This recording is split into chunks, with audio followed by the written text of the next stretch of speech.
Okay, hope you enjoyed your lunch, everybody.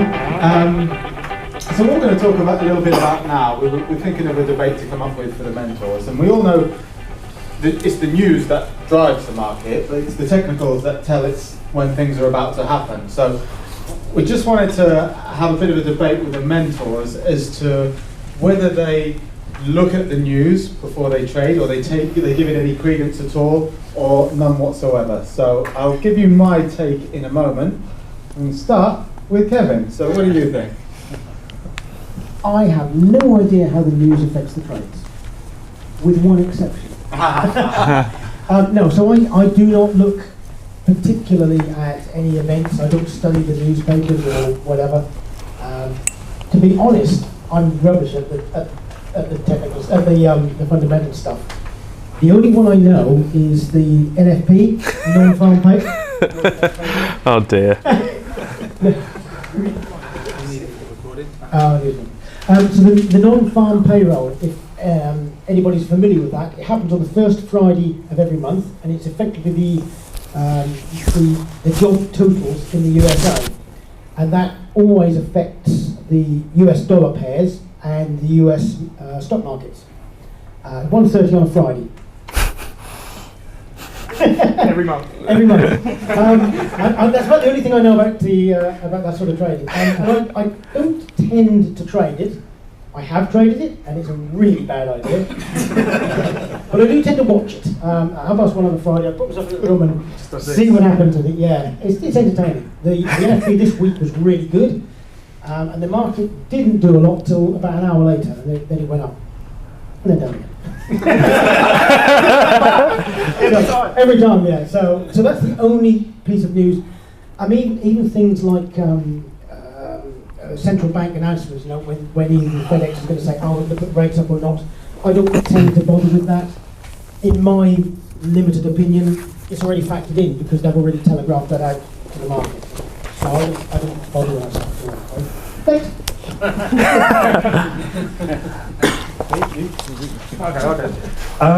Okay, guys, don't hate me. Siam, sorry. What? So, last year I had an up and down year. And I came to the end of 2016 and I analysed all my trades throughout the year. And what I concluded was that the majority of my trades that had gone bad because of news. And so at the beginning of 2017, I decided I was going to change something in the way I trade to avoid that happening. And what I've added to my trading now is I go online, I use Forex Live, I do a news wrap, I read all the news wraps, and I know what's going on in the market, and it gives me a feel of the market before I go in. I don't trade news, I don't trade news events, I would never do that, because you're just on high into nothing with that. But I do get a feel of the market, so I know when I'm looking at pairs or potential pairs, what not to trade. For me, it's all about what not to trade rather than what to trade. And if I've got two pairs that I'm looking at, I might be more confident with one pair than the other, depending on what's going on and what's going on surrounding it. And that has really worked for me this year, by the way. I do really well. Because you're perfect. What? Sorry? No, because you're perfect. You're perfect. You said you're perfect. You do. I'm as close as. So modest. So for me, Sunday night, I spend about an hour looking at all my charts. That's my main analysis for the week. And I'll go to Trusty Baby Pips, look for the free pip announcements, the big ones, and I'll actually write them down. More for my awareness for that week. So the fact that I've found them and written them down, they're in the back of my mind. NFP, that's the biggest one in my experience, and the rate changes as well, the rate decisions. The pound one, obviously, it's something that's close to us in this country, so I've seen that, but other base rate changes as well. It's just more for my awareness. I think you need to decide as early as you can what kind of trader you are, whether you're purely technical, whether you want to go into fundamentals, or whether, as Virgil says, that you use the fundamentals as to find pairs not to trade. So it doesn't really impact how I trade now. I used to squeeze stops before big news announcements, but I found a news announcement can make a trade go your way or not your way. I got stopped out of $1 on Friday for the non-farm payroll, got wicked out, which was annoying, but it happens. You know, the trade could have, the NFP could have helped me. Although I looked at it Sunday, I guess in summary, I don't really pay too much attention. It's all part of the winners and losers. And I've not found anything yet to make me change my strategy and how I change. Sometime on big news announcements, do have a little play, a little gamble on a separate account. It started as a crash account, but it got margin called. There's a little bit of money in there now, so I thought, well, that'll feed my gambling habit. So yeah, exotics go on there. Sometimes gold goes on there. Nice. It's completely separate. Bitcoin sometimes. When they start, when we can trade it on FXCM, yeah. But it's completely separate from my main trading account, my trading strategy. So I'm completely happy to each trade to lose, and I just fund that as and when I need to. So I've got two clear accounts, a steady account and a play account. So that's my take. So for me, I am purely technical. Like I was talking about earlier about taking the emotion out of my decision making. By trading purely to rules, I found that is the best way for me. What I find the hardest thing to do is to trade through news announcements, because when I backtest my systems, I don't look what news happened before or whatever. I just go through the charts, look what would have happened with my trade, etc., etc.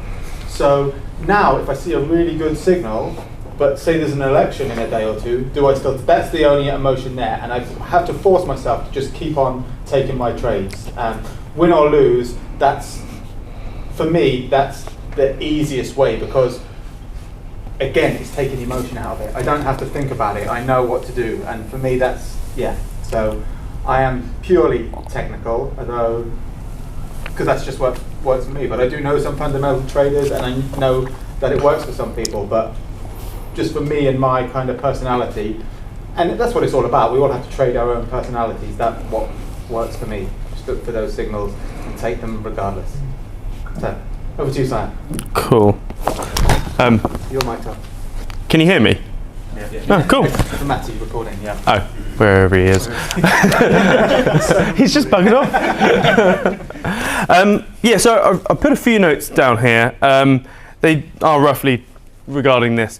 So the first thing is there's no correct answer. There is no fundamental rules or technical analysis or sentimental analysis is the best. The thing is, you have to find a trading style that fits you, okay? So what you should be very aware of are people that say, right, this is the be-all and end-all, this is the way you should trade, and don't listen to anyone else because this is the holy grail. That's absolute bullshit. Because we are all different with different risk tolerances, different goals and ambitions, and people want different things out of the market. So a lot of people think that people trade because they want to make more money. That's not necessarily the case. Sometimes people trade because they want significance. They want to be able to show their friends, oh, look at my trade, or they may want it just to scratch a gambling itch. So believe it or not, there are many different reasons why people trade. So the things that I've taught you guys on the online course and the workshops, etc., is the way I trade, which is perfect for me. I lead a very silly, manic lifestyle, which I should declutter. Which means, for a start, day trading definitely isn't for me. I don't have the time of the day nor the inclination to spend 5 hours staring at screens. So for me, it has to be 5 minutes max, and then charts off, shut down, and then get on with the rest of my life. And also trading for me is a long-term, it's my compound interest machine, okay? If I just chuck out 10% per year on average, year after year for 50 odd years, compound interest is going to be my best buddy.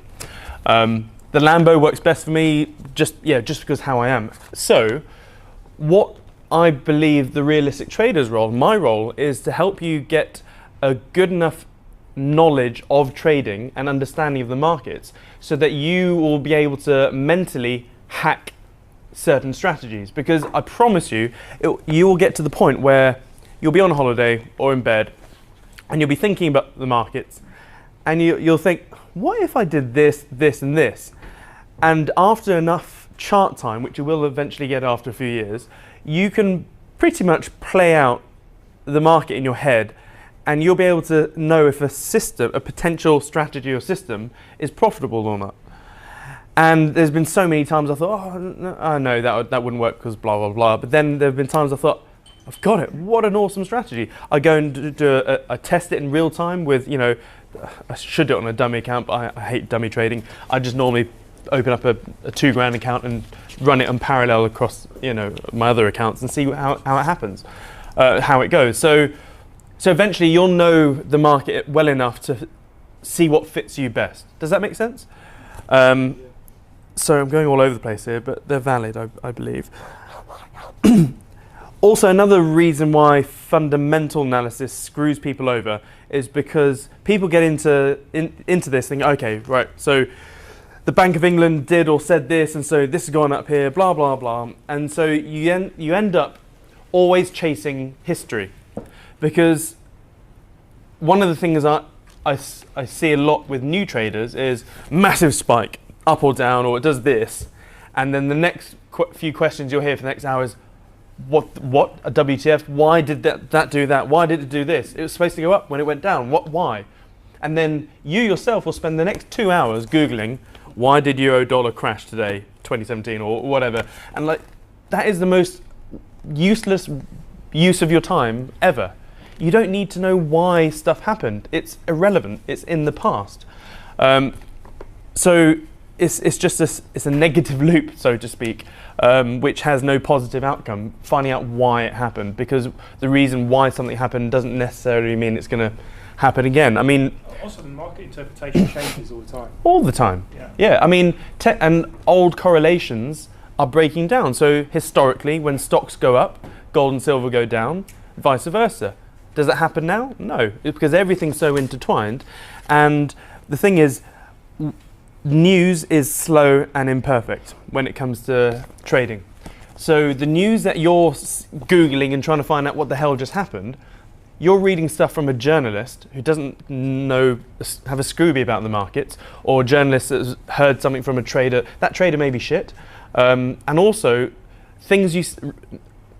analysis you see from other websites, you don't know what style of trader they are. So they could be saying something which is completely valid for their way of trading. They may be a day trader, so their time frame was like, oh yeah, it should go up. And so you go up, but what that person actually means is, yeah, it should go up in the first 5 minutes and then bomb it for the rest of the day. But for him, because he's probably only scalping like 10 pips a day or whatnot, yeah, he was right. But there's us on the daily charts going, oh yeah, it's going to go up. And then we're like, what the? So yeah, the stuff you see is slow, especially in the world of high frequency trading, where some HFT firms place 1 million trades a morning. Some HFT, they just trade in the morning, and it's normally on the opening. They place 1 million in the space of a couple of hours, and they're acting in milliseconds. There's a really good video somewhere in the portal of someone going into an HFT firm, and there's this one guy, he wasn't even a trader, he's more of a computer, like whatever, and they're looking at this company, and they said, yeah, at 10 o'clock, this company's going to release an RNS, like an announcement of their quarterly earnings or whatnot. And then there was like a countdown, and then 3, 2, 1, and the moment it hit 10 o'clock, his screens went bzz, and lines did this. And he's like, oh yeah, we've just placed 10,000 trades, within like that. And the thing is, what happened is that these HFT algorithms, they have the fastest internet connections that you can get. They have a direct feed with the exchanges. So the moment that a news announcement or their quarterly earnings or whatever goes out, their robot, their algorithm has read and dissected that whole PDF in a matter of microseconds, or no, milliseconds. And then the computer's figured out, okay, this report is bad, let's short the shit out of it. 10,000 short orders, boom. And so how are you as a day trader from your house going to get in front of that? You can't. So it's a bit of a mug's game, I believe, day trading. Obviously, we're not talking about day trading.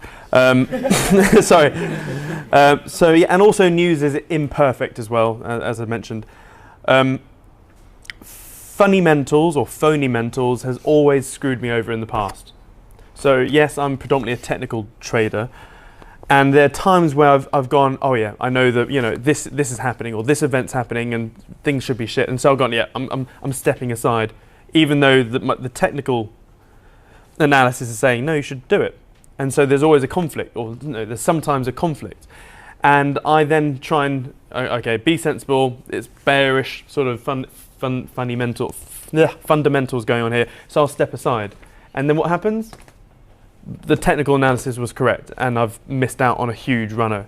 That's happened to me so many times, and the reason I know that is because I log and journal. That's the only way you can sort of improve yourself. Brexit, screw it. Yeah, I stepped aside. I did not trade Brexit or the Trump bump. Whereas if you go back to the charts, I forgot which way it was saying, but I remember thinking, shit, that signal I was looking at was telling me to short it or go long, etc., and I ignored it. But that's just for me. It screwed me over. There's many times fundamentals have screwed me over by not going long on the on the indices. I mentioned this at the last quarterly special when I had that confession. I don't know if you've seen that video, where I've screwed myself over because I've purposely ignored long trades on any, like the S&P 500 or the Dow, because the fundamentals are atrocious. Like every little thing you hear about should indicate a massive crash anytime soon. Yet, from 2013 onwards, I've just purposely ignored all the longs, and I've missed out on huge rallies because of fundamentals. Whereas if I listened to the technical analysis and just ignored this, what's going on, I would have made way more profit. Sorry, I'm sort of hogging. Do you mind? I've got a few more points. Cool. Sorry. I can shut up if you want. It's supposed to be a mentor debate. So that's that. Also, so this is a bit of a hunch. Okay, I haven't done much analysis of this yet, but there have been times where a big news event is supposed to happen, and I've looked at the price action, and let's say there's, I don't know, a bullish rectangle or something. Yet the news is supposed to be horrible, whereas this really strong bullish rectangle saying no, we should see a surge up, and I've stepped aside, and for some reason the complete opposite happens, like Trump wins or Brexit wins or whatever, and then we have the massive surge up or down or whatever. And it seems to me, again, I need to really look into this, that technical patterns, etc., have somewhat predicted landslide events, which is interesting. That's all I'm going to say on that. I need more empirical data to back that up. I use fundamental analysis for my investing, never for trading now. So the reason being is that fundamental analysis, you need to know what time frame your fundamental view is on, and normally it's things move very slowly with fundamentals. So yeah, for investing, like hell, why I'm all in on cryptocurrencies, that's not because of technical analysis, it's because of fundamental analysis. I'm looking at the big macro picture. So for me, technical for trading, fundamental for investing, and for business as well. Like, don't set up a middleman type business right now. You're going to get steam trained by blockchain. Also, you need, you need to have an edge, right? You need to have a statistical edge on the markets. Now, one of Alex alluded to this earlier, that if you keep swapping strategy to strategy to strategy, one, you're never going to succeed because you won't have enough stats for each strategy. And you'll never really develop an edge. And I remember back when I was sort of 18 years old, there was a computer game called Red Alert 2. Has anyone heard of Red Alert 2? Okay, cool. So at the time, I used to play online, and at the time there were 50,000 Red Alert 2 players online when I was doing this. And I was quite proud. I was 17th on the whole planet at this game. I was addicted to it. to the point where I used to time myself. So in the first 5 minutes, I'd have to have enough things whereas if I hadn't built enough tanks or buildings within the first 5 minutes, I'd just quit the game. Because I knew that statistically my edge is gone, because when you're playing against other pros, I knew that within that 5 minute chunk, they would have had X amount of tanks or whatever, and so I just resigned, quit. Now, the world's best player at the time, which I never freaking beat, I forgot his name, but he had one tactic, and it was an early tank rush, basically. And he would basically build something like 20 tanks within a certain time period, and then rush your base, as in, whilst you're still building up your defences, he'd then rush you with his tanks, and no one could build tanks as fast as he could. He had one strategy, and that was it, and he milked it. He milked that one strategy when you could have done anything. Like, I liked using my aeroplanes to bomb stuff and whatever. No, he had one annoying strategy which he was the best in the world at. Do you think he cared? No, he's the best in the world, and he wore that badge with pride. And I did not. I spent hours trying to hack that strategy. I couldn't do it. And that is exactly the same with trading. If you've got one thing that is dominating the market or for yourself, and you'll make consistently 10, 20% per year, why are you even bothering looking at other strategies? Does that make sense? That's why I love the Lambo. Yes, some years it'll be, last year's 5% down. This year I'm pretty much break even. Recently it's been a bit shit, but I know in the long run, that is my edge. I've already had a 300% year.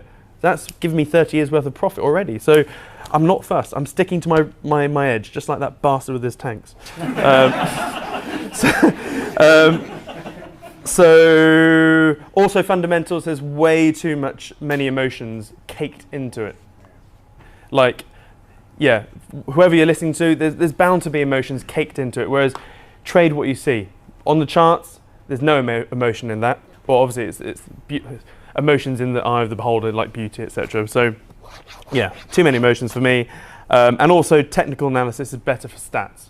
It really is, because like, right, I'm just doing this one thing. What are the stats from that? Oh, we have a slight edge. Oh, okay, let's rinse and milk that and scale it if possible. So, I'm out. Sorry. Anything else, you guys? Any more points? No. Okay. Oh, come on, you must have more. I've got a question. Yes. I know we're not supposed to ask about what happened in the. I know we're not supposed to ask about what happened in the past. It doesn't actually matter. But what hell happened with silver? I've got an answer for that. Who cares? so. Anyone else? As in, what happened with silver? Did anything happen with silver? Yeah, there was a big, was it yesterday or the day before? It was yesterday morning. In the middle of the night, there was a big, it dropped $2 in the space of an hour. It was a minute actually, 1 minute down, 1 minute up. Yeah. Not that I looked, so I was worried about it. Not that you were trading it. So I read up on it, and all I could really find was some people say it's a fat finger, don't they? Fat finger sale. But it happened in the middle of the night, and so the silver market is illiquid in the middle of our night. There's no traders. So when this happened, there was no one to take the other side of or to buy. So maybe it's a bit like I can't remember what Siam was talking about earlier. Ethereum. Yeah, the same thing. So when it dropped like that, the same people, come back in and buy again at the bottom. That's why it happened so quick. Yeah, it was a big like pin bar, wasn't it? It just massive. Just there was no other volume to balance it out, so it could crash it real fast. Crash it and buy it $14, then straight back up to 16. Cool.